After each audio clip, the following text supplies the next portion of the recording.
they had three major policies that were going to be followed. First, Lucifer says, we have to make sure that people, humans, get to believe that Satan and his angels do not really exist. You know, Roger, that's interesting because a recent research study report that I read indicated that in a national survey, I believe it's over 75% of people do not really believe in a real tangible devil. But there is one. Oh, yeah. Oh, the next thing, the three parts policy that they had adopted there, the second one was to find a way of being able to get total control of people's minds.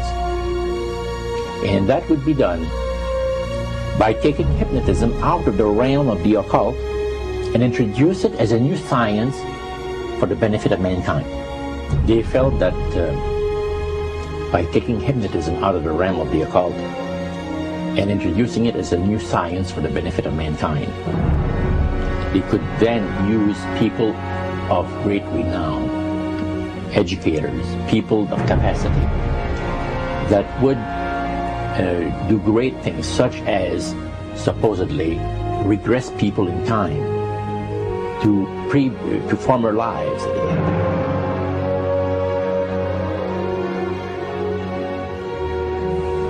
And of course, after the session is over, the person would not know a thing about ancient history.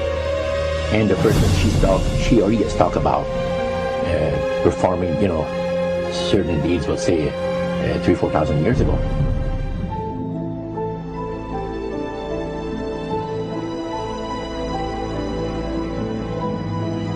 But this was their strategy. Now, what this would do for the thing is this, that it would create in the minds of the general public, solidly set in the mind of the general public, an unwavering trust in that great deception. So now this would be a way of de-Christianizing the Western world through the avenue of mysticism. The three things were, number one, that they did not want Satan did not want the human family to think that he or his angels existed. Right. The second point that you made had to do with taking control of people's minds. That's right. The third point was what? Was to destroy the Bible without burning it. Okay. See? And what was the strategy on that? On that, it was very interesting. Because after the Great General Council, it was decided that Satan would tutor Charles Darwin personally in setting up the principles of his theories of evolution. He was tutored by Lucifer himself, fallen Lucifer. And at that time, it was understood, Satan and his spirit counselors understood, that if a person was led to believe in the theory of evolution, it would, in his life, destroy completely the creation week of the Bible, the fall of man, and plan of redemption. It would do away with it. Anyone that teaches a theory of evolution is considered to be a minister of a great religious system. And he said that every teacher of that theory is recognized by the spirits as a person of great value and receives a very special unction from Satan himself, giving great power to induce spiritual blindness, to convince and convert. Three capacities.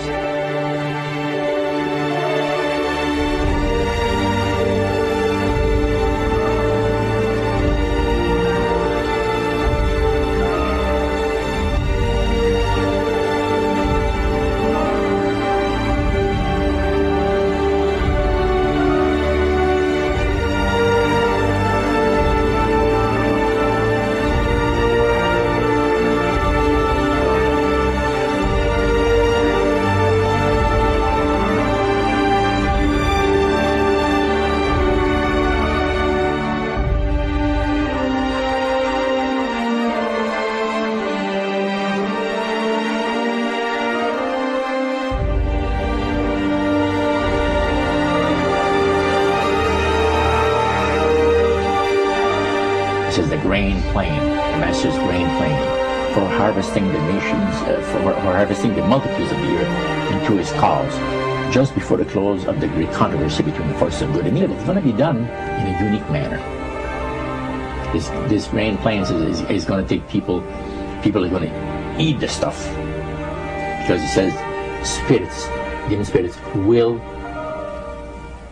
declare themselves to be inhabitants of far distant planets in the galaxies that are coming to warn the inhabitants of planet Earth of the impending destruction of the planet, unless something seriously proper is done to avoid it.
Metaphor. If you think about Aladdin and his lamp, you've probably heard of that one.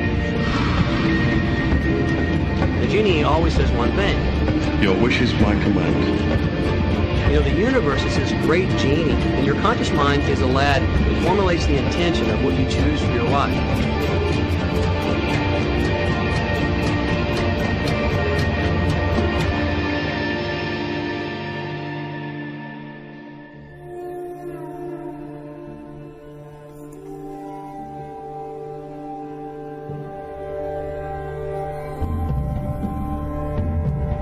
At the very heart and core of all these secret societies lurks the Kabbalah.